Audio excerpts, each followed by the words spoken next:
we're going to start making some glass over So here. the glass making Let us presentation. know if anyone has any questions. My name is Matt, that's Ash over there. Ash is going to be the gaffer, the person making the piece. They're going to start out by getting a little clear glass on the end of their blowpipes. They're going into our melting furnace. That melting furnace is sitting at about 2,200 degrees Fahrenheit, which is about 1,200 degrees Celsius. At that temperature, clear glass looks very bright orange.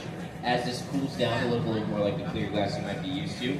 It's also very affected by gravity right now. Ash is showing you when they stop turning the pipe, it starts dripping down to the ground. So we're kind of always rotating our blowpipes while we make glass.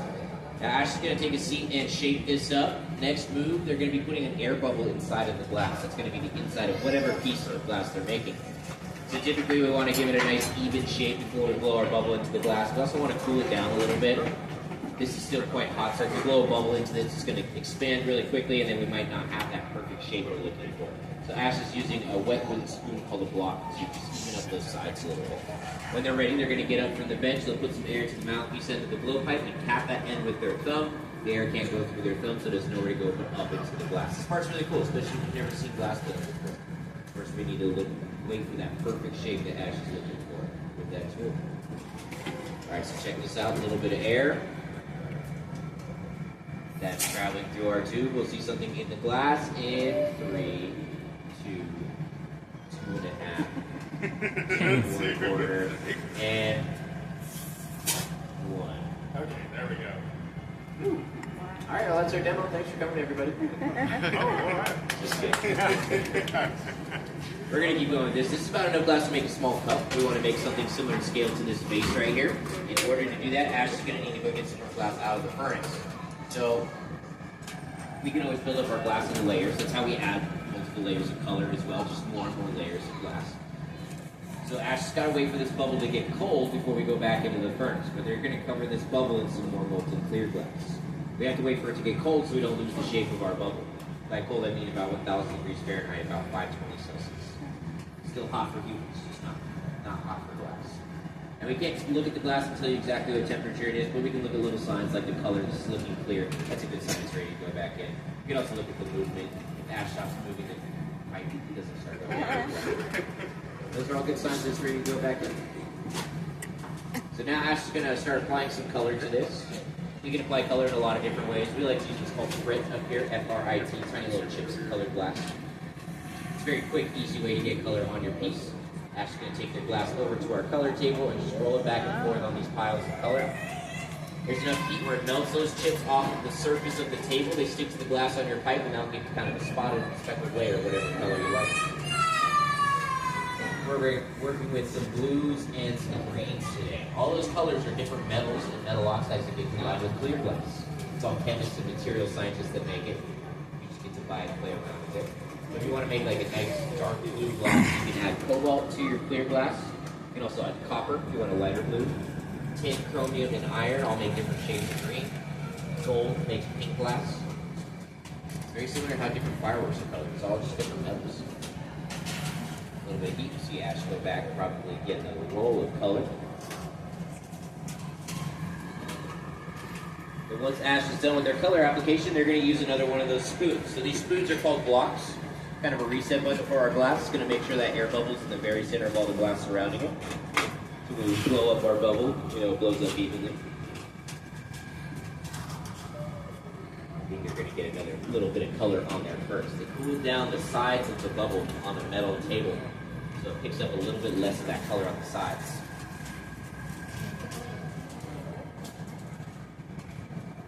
And then back to the heat. So inside of our melting furnace, in the bottom half, we have a big crucible, ceramic bowl filled with about 60 pounds of clear glass.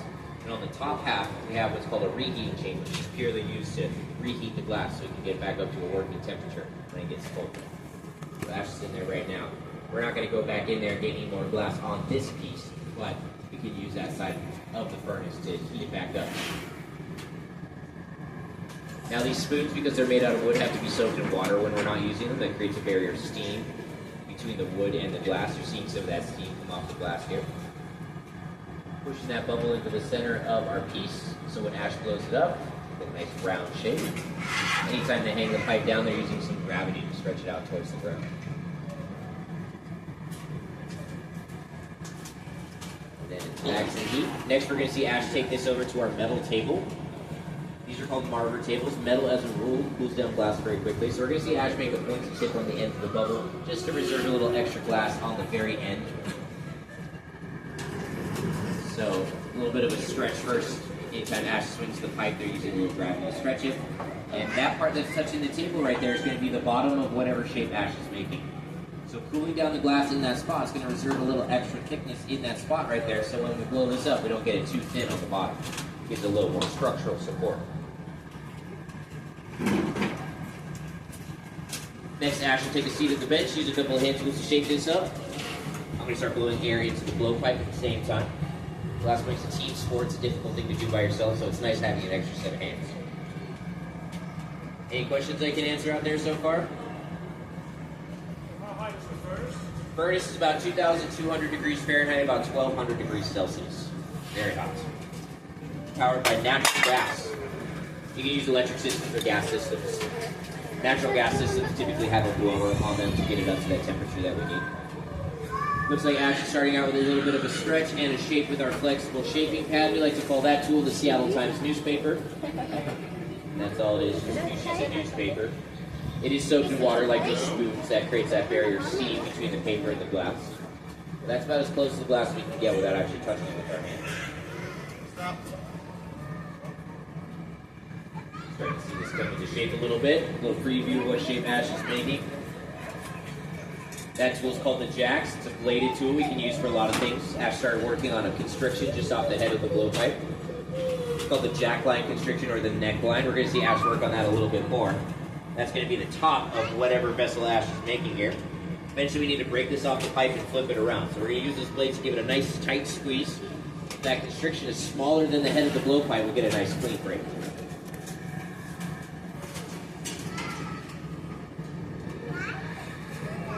I'm using a hand puffer to blow this up. You can blow into the glass in a couple of different ways.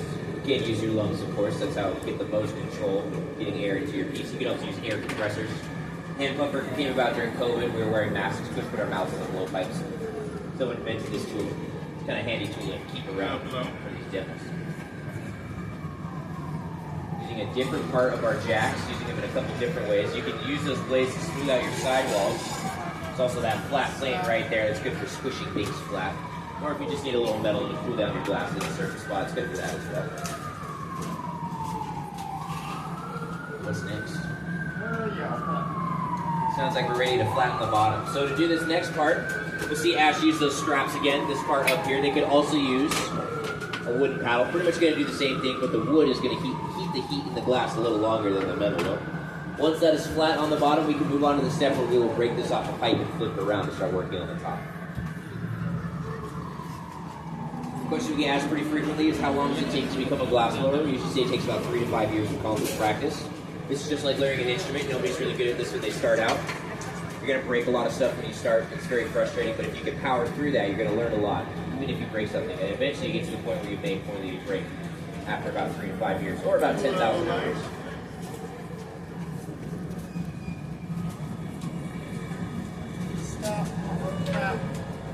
Squishing the bottom flat now. I've got my hand over the mouthpiece end of the blowpipe. That's trapping all the air on the inside of the glass, giving Ash something to push against. And we are ready to break this off the pipe and flip this around. So to do this next move, I'm going to get a little glass on the end of a rod and shape it up into kind of a Q-tip shape. That's called a punty, P-U-N-T-Y.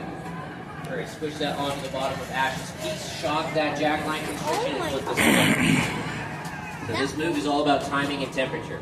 If you go on too hot on either side, this punty will fuse to the bottom. When we go to break it off at the end of the demo, we'll have a little hole in the bottom of Ash's piece. If you go on too cold on either side, you'll know right away.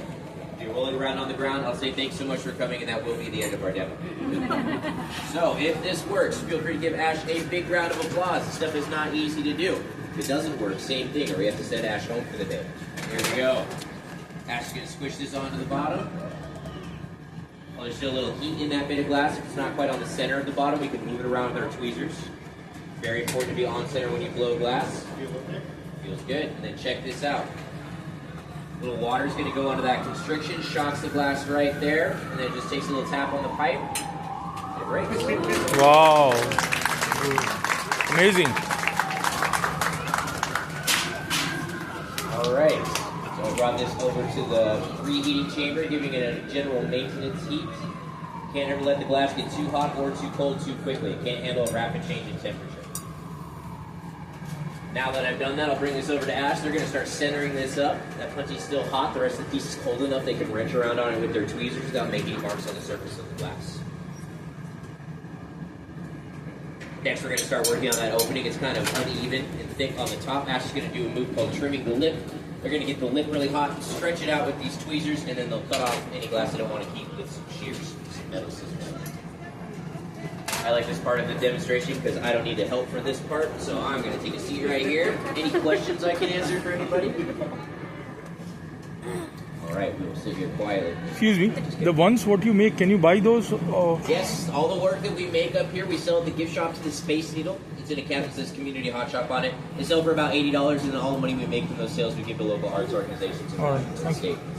This one isn't going to make it over there for a little while. Everything that we make, we have to cool down in an oven, and then we have a quality control check guide just to make sure there's no cracks or sharp pieces in there. So usually it takes a little while. We essentially make the glass and send it over to the Space Needle. They figure out when and what pieces they want to put out.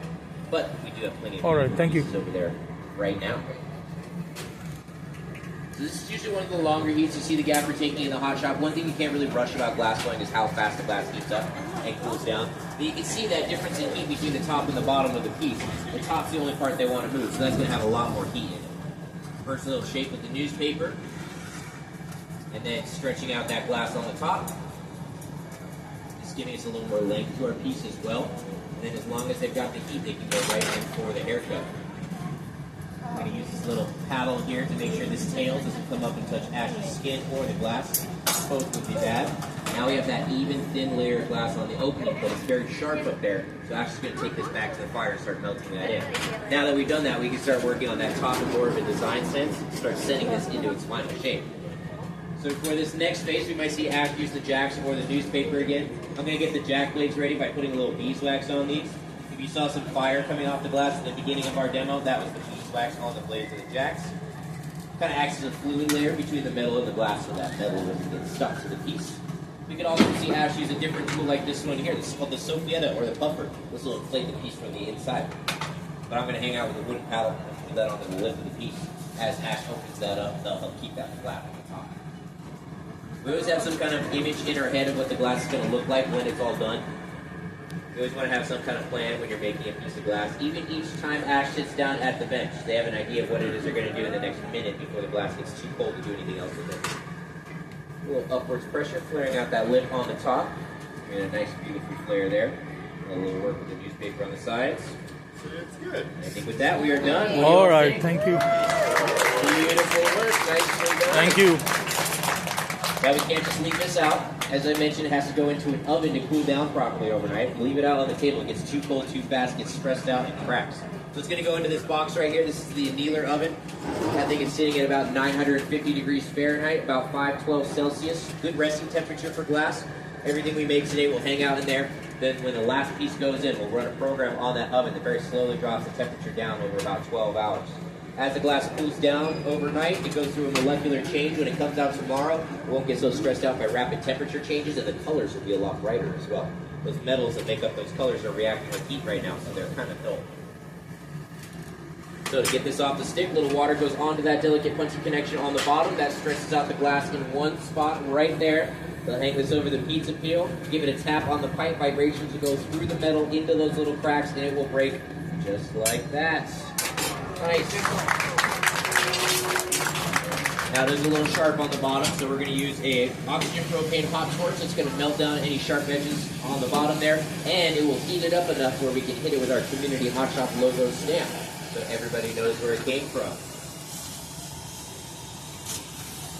And there we have it, everyone. A beautiful piece by Ash, ready to go to bed.